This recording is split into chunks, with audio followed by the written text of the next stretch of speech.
Messieurs, Mesdames, tout d'abord, Monsieur le recteur, je vais remercier l'Université de Liège pour cet honneur.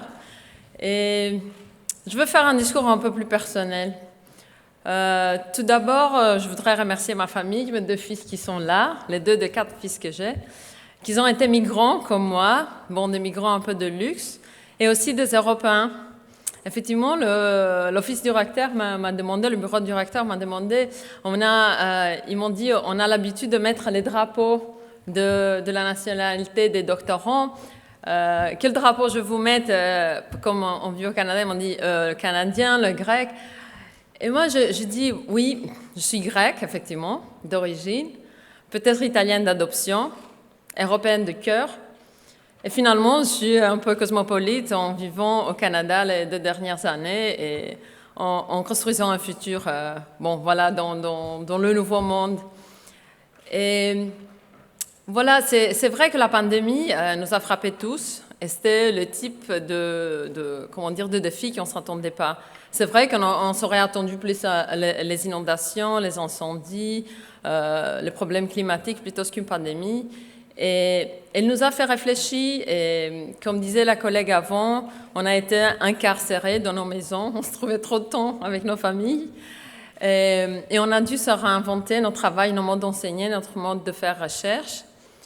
Et voilà, et je crois que pendant tout le temps, j'ai toujours pensé, bon, parfois je me plaignais, même si j'avais mon boulot, j'avais ma santé, ma famille aussi, heureusement, on n'a pas perdu d'amis proches de la famille.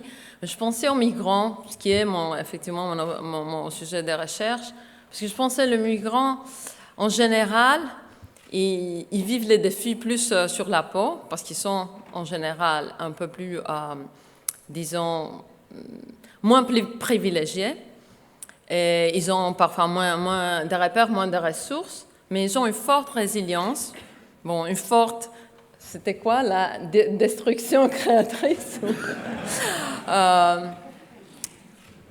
Et c'est vrai que la pandémie, dans la gouvernance globale des migrations, on a eu des importants défis les 10 dernières années, surtout en Europe.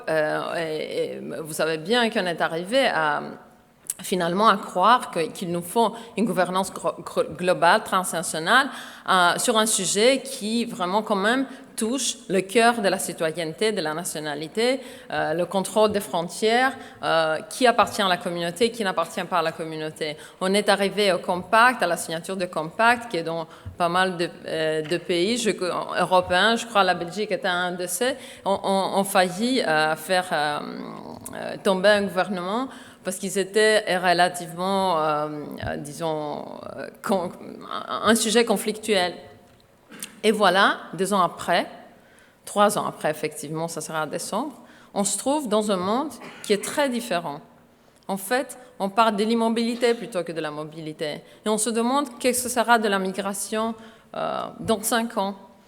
Donc, c'est ce dont on a parlé ce matin à la conférence avec les collègues. Et je dois tout d'abord féliciter aussi l'Université de Liège pour le CEDEM, un centre d'études migratoires vraiment connu dans l'Europe et dans le monde, avec des recherches très importantes et très innovatives.